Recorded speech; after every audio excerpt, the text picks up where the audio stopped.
আমরা যে লোকগুলো এই হত্যায় ঘটনার সাথে জড়িত তারা কিন্তু শিক্ষিত না, হয়তো কারো 1-2 পর্যন্ত লেখাপড়া থাকতে পারে এবং তারা খুব বেশি যে ক্রিমিনাল যে তাদের পিসিপিআর রয়েছে সেটাও আমাদের কাছে আসেনি। তো এটা একটা বিষয়।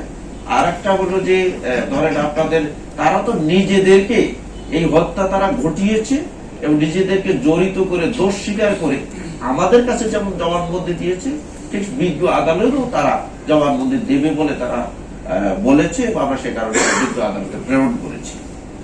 লেনদেন ছিল ওই বাকি যে লোকগুলো, বাকি তারা তাদেরকে প্রলোভন দেখিয়েছে যে তাদের সবুজ যেমন বলেছে যে সে 1 লক্ষ টাকা দেবে, এরকম একটা কথা বলেছে যে সে এইটা যদি করো তোমরা যদি আমাদের সাথে থেকে করো তারা 1 লক্ষ টাকা দিবে।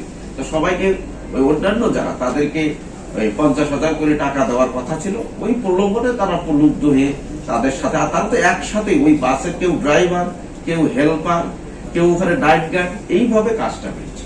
আমাদের তুরাগ থানা এবং আমাদের এই অপারেশন টিমে লিড করেছে আমাদের জোনাল এসি সাদ্দাম, আমাদের ওসি এবং আমাদের অন্যান্য সাব ইন্সপেক্টররা নিরলস পরিশ্রম করেছি এবং তাদেরকে 3 জনকে গ্রেফতার করে আমরা জিজ্ঞাসাবাদ করেছি। আমিও জিজ্ঞাসাবাদ করেছি, করার পরে তারা স্বীকার করেছে। আমরা দেখেছি যে লাশটা আমাদের ফাইন্ড আউট করা দরকার।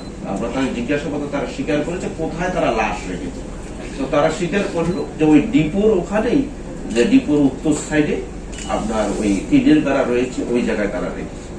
পরবর্তীতে আমরা সকালে গিয়ে আমরা তাদের দেখানো মতে আমরা ওই লাশ মাটি করে আমরা লাশ উত্তোলন করলে তার আত্মীয় স্বজন, তার ছেলে এবং তার আপন ভাই দেলোয়ার হোসেন সাহেব তিনি আসলে এসে তারা লাশ ডিটেক্ট করে, তারা শনাক্ত করেন যে তাদের ভাইয়ের লাশ, তার এবং তার ছেলে তাকে এটা শনাক্ত করে। 2টা বাসও না, তবে আর ডিপোটা হচ্ছে ওখানে রায়দা বাসের প্রায় 12 থেকে 15টা বাস থাকতো আর তার নিজেরও বাস ছিল। রায়দা তো একটা ব্র্যান্ড, অনেকেই বাস দেয় ওখানে, এরকম বাস দেয়, রায়দা নামে চলে। তো ওই আনোয়ার হোসেন শিকদার ওনারও 2টা বাস ছিল, উনি মেইনলি এটা মেইন মেইনটেনেন্সটা তো উনি করতো। মানে এদের সাথে কতদিন যাবতে উনি কাজ করেছিলেন আর কি? আর এর মধ্যে আপনারা তো জিডি মূলেই মনে হয় যে মামলায় তদন্ত করছেন, জিডি মূলে ডিটেকশনটা আমাদের জিডি মূলেই হয়েছে।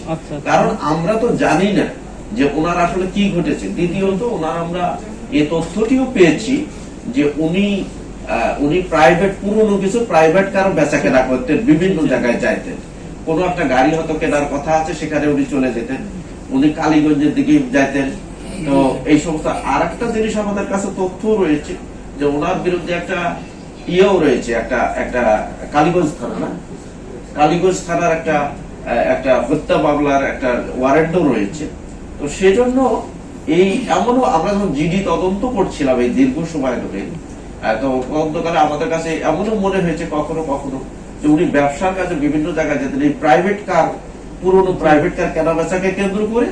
আর একটি হলে এমনও হতে পারে উনি হয়তো ওই ওয়ারেন্টের কারণে হয়তো লুকিয়েও থাকতে পারে কোনো জায়গায়, এসব কারণে। বাট আমরা এটার পেছনে খুবই গুরুত্ব দিয়ে, আমরা প্রত্যেকটা বিষয়কে গুরুত্ব দিয়ে আমরা প্রতিনিয়ত অপারেশন করেছি এবং অপারেশন করতে করতে বিভিন্ন সময় ডেভেলপমেন্ট হয়েছে, শেষ পর্যন্ত আমরা সাকসেস হয়েছি। কোন রাজনৈতিক কোন সংশ্লিষ্টতা আমাদের কাছে এমন কোন তথ্য আমরা জিজ্ঞাসাবাদে পাইনি।